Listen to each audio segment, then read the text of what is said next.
Olá, turma. Bom dia, tudo bem com vocês? Então, a gente está iniciando hoje a nossa última aula, tá bom? Como eu falei para vocês, é um conteúdo um pouquinho pequeno, tá? A gente conseguiu estudar nas últimas 3 aulas os 3 primeiros capítulos do nosso conteúdo, da nossa ementa, certo? Hoje a gente vai finalizar com os 2 últimos capítulos, o 4 e o 5. O capítulo 4 é mais uma questão de proteção contratual, tá? É só um pouco mais teórico, não tem muito o que falar, por isso que eu deixei os 2 últimos em uma aula só. E temos o capítulo 5, que é a questão das práticas abusivas nas relações de consumo, tá bom?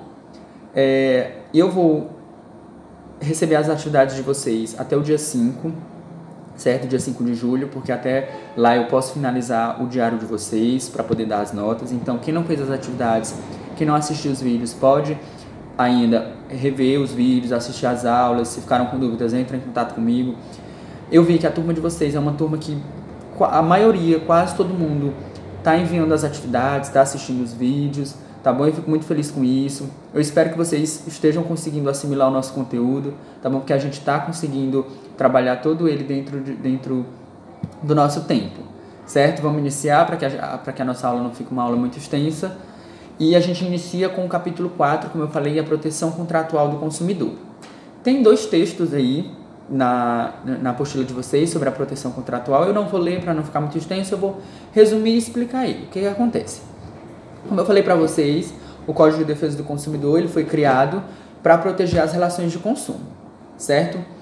As relações de consumo não é só eu chegar numa loja e fazer uma compra, tá? Inclusive, um dos direitos do consumidor é a proteção contratual. O que acontece?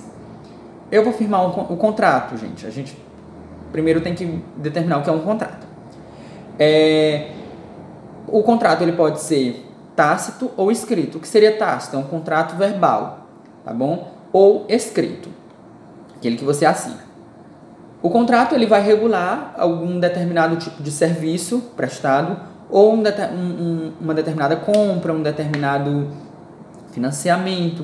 O contrato ele pode ter todo tipo de contrato. Tem contrato em todo o meio jurídico, tem contrato. Tem contrato no direito empresarial, no direito civil, no direito do consumidor, no direito do trabalho. Então, assim, o contrato ele tem um amplo conceito sobre o que seria o contrato. Tá, mas nas relações consumeristas a gente vai ver o contrato sendo ele uma relação de consumo, tá? A prova de uma relação de consumo. Eu, o Ellerson, vou num banco fazer um financiamento, tá? Um financiamento de uma casa. Chega lá, eu vou assinar um contrato sobre esse financiamento. Nesse contrato vai ter as minhas informações do contratante e do banco e as informações do contratado, tá bom? Então, assim, tem as minhas informações, tem as informações do banco e tem as informações do bem que vai ser financiado, tá bom? Além disso, o que vai ter? Vai ter cláusulas contratuais que vão delinear o que seria aquele contrato. Forma de pagamento, quantidade de tempo de pagamento, sobre como que funciona a questão da quebra de contrato, tá? Das cláusulas de desistência do contrato, enfim. Geralmente esses contratos de banco, eles são 50 páginas, com letras miúdas que você não consegue ler. O que acontece? Devido a isso, tá? Devido a esses contratos serem contratos extensos e a gente não ter tempo de ler, os bancos, geralmente, as empresas grandes, como eu falei, elas são hipersuficientes, elas têm conhecimento técnico, então elas abusam nos contratos. Se você faz um financiamento de um contrato, de um veículo, e quando você vai pagar a última parcela, você verifica que naquele veículo, naquele contrato, foi embutido um seguro que você não sabia que aquele seguro tinha sido embutido, é um seguro de R$3.000 que você paga, que você pagou durante todo o contrato, e você não sabia daquilo. Aquilo é uma prática abusiva contratual. Isso não pode acontecer. Só pode ser embutido algo no seu contrato se você permitir.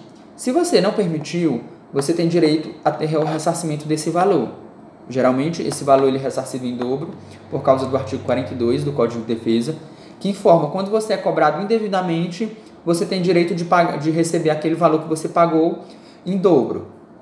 Por exemplo, eu fechei um contrato, no contrato foi embutido um seguro de R$3.000, tá, que eu paguei, e depois que eu terminei de pagar o contrato, eu verifiquei aquele valor.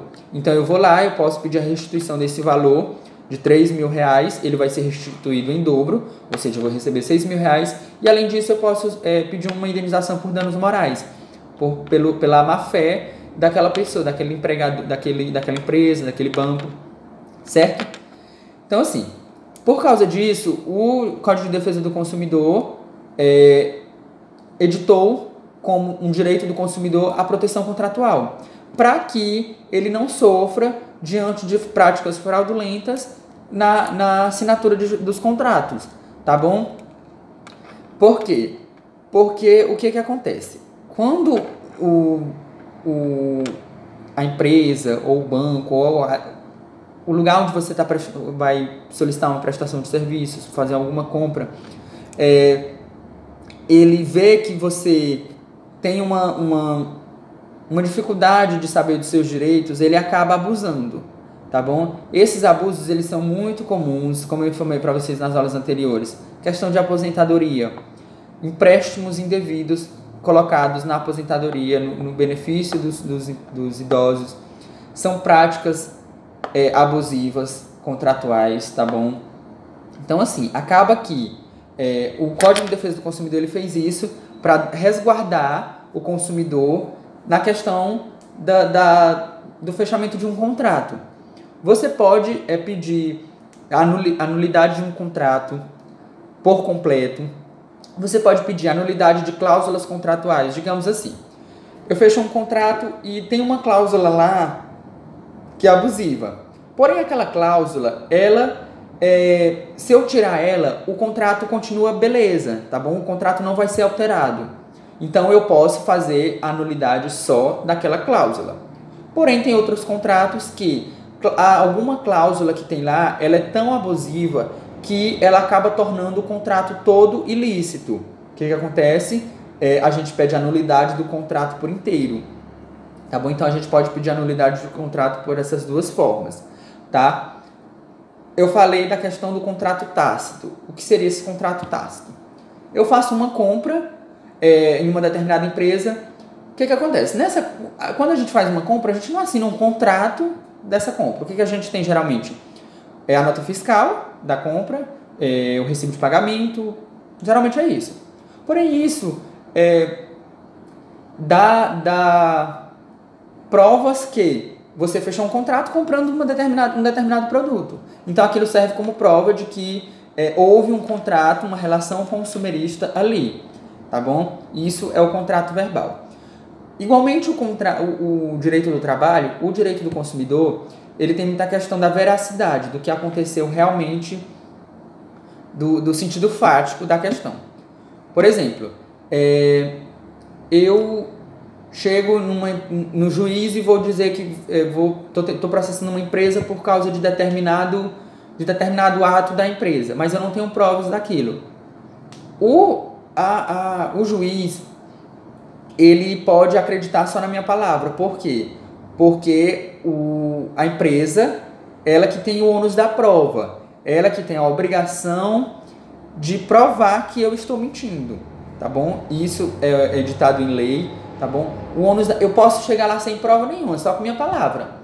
E dizer detalhadamente o que aconteceu. Quem vai ter que provar que aquilo que eu estou falando é mentira é a empresa, tá bom? Não sou eu.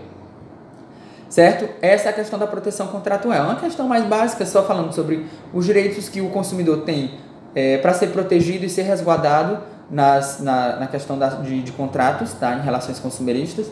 Então, é basicamente isso.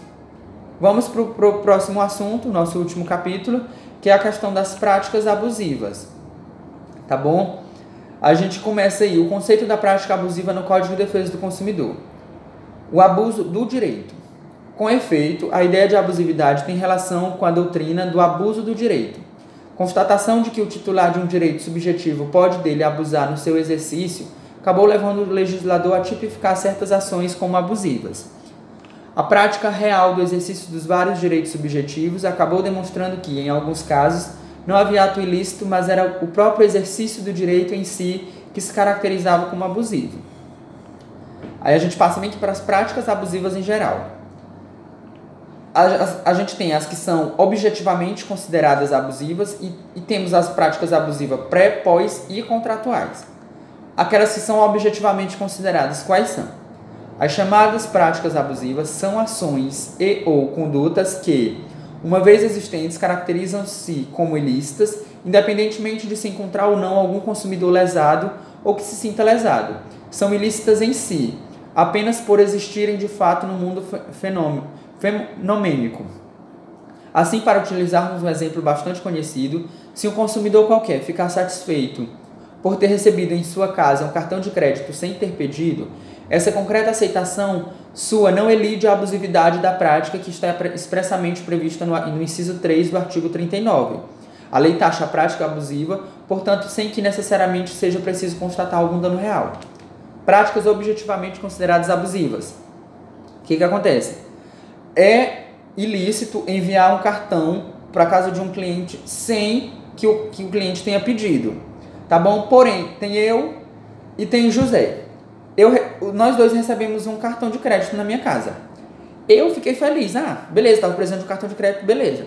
José não gostou, tá bom? O fato de eu ter gostado não descaracteriza a ilicitude do envio do cartão, tá bom? Porque já está expressamente editado em norma na lei que não pode ser enviado o cartão sem a permissão do cliente, tá bom? Então ela já é abusivamente considerada, tá? Desde o ato em si, tá bom? E não precisa ninguém se sentir lesado para que seja ilícito, certo? E temos as práticas abusivas pré, pós e contratuais. As práticas abusivas podem ser classificadas em pré-contratuais, que, como o próprio nome diz, surgem antes de se firmar o contrato, como aquelas que compõem a oferta ou a ação do fornecedor que pretende vincular o consumidor. No primeiro caso estão, por exemplo, a prática ilícita de condicionar o fornecimento de algum produto ou serviço à aquisição de outro produto e serviço, como é conhecida a prática de compra casada. Geralmente a gente pode ver a prática da compra casada em cinemas. Você só pode entrar com comida se a comida for comprada na bombonière do cinema. Isso é compra casada, é ilícito, tá? É pré-contratual, porque você ainda não fechou nenhum acordo com a empresa, mas ela está obrigando você a fechar por causa de uma outra coisa, certo?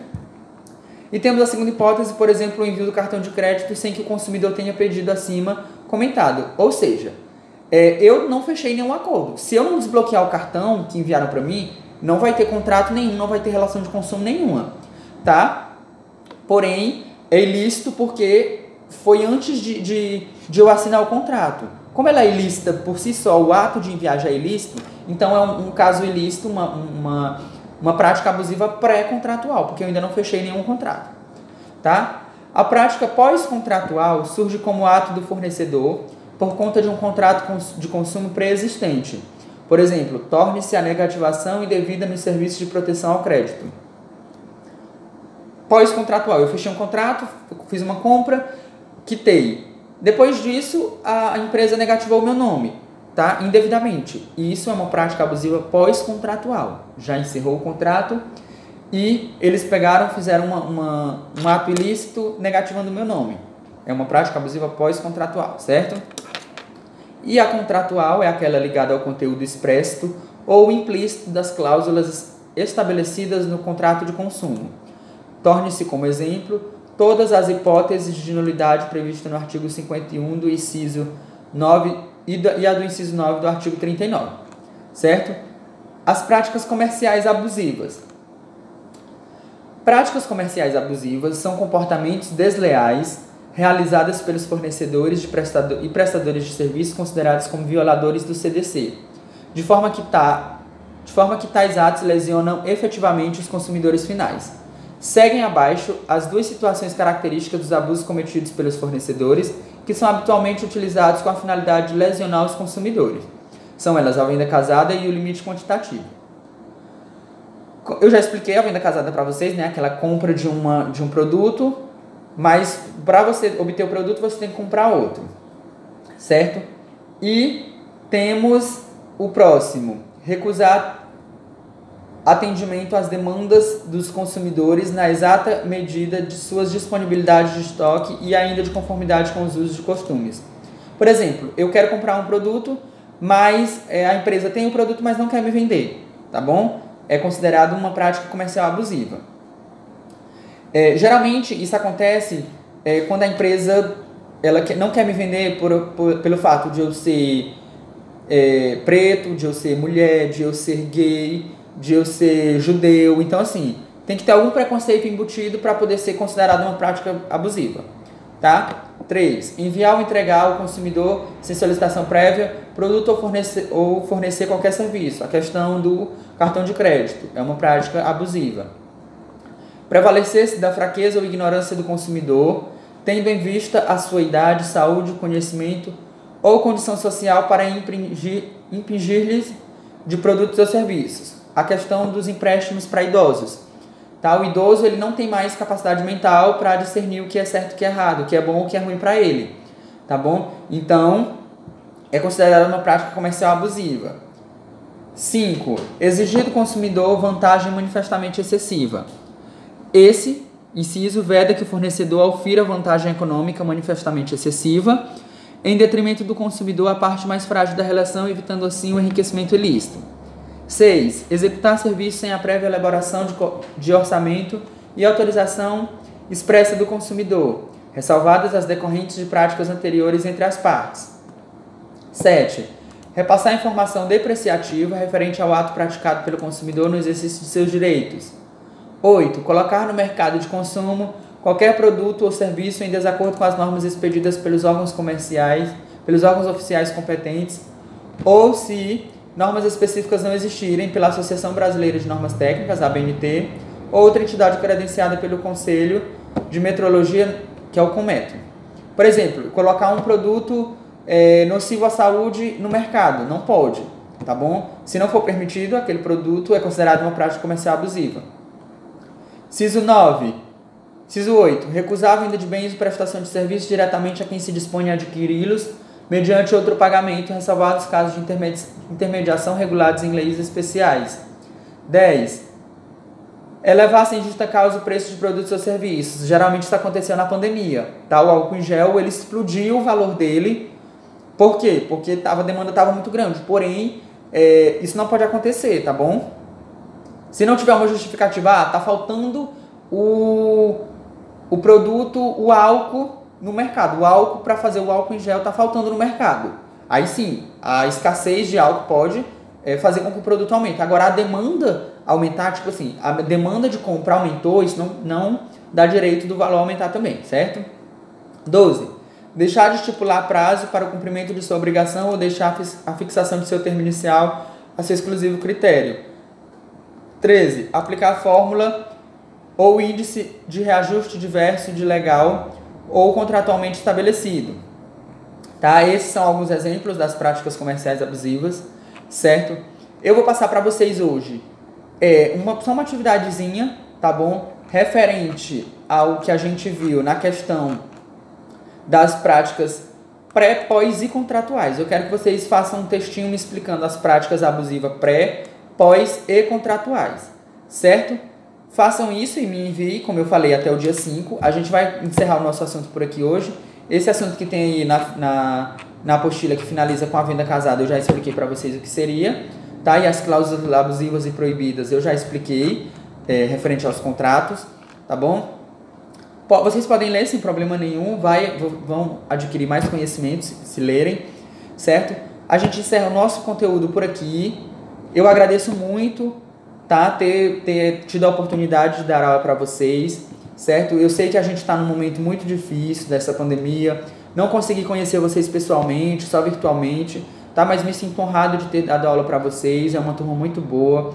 Como eu falei, a maioria da turma está cumprindo com as exigências, está fazendo as atividades, está assistindo os vídeos, tá? Algumas pessoas entram em contato comigo dizendo que está com dificuldade, eu dou o maior apoio, eu já fui estudante, eu sei como é difícil, certo? Então, não se preocupem, no que eu puder ajudar, eu vou ajudar, tá? Se tiverem alguma dúvida, entre em contato comigo, você já tem as minhas redes sociais, o WhatsApp, o e-mail, tá bom?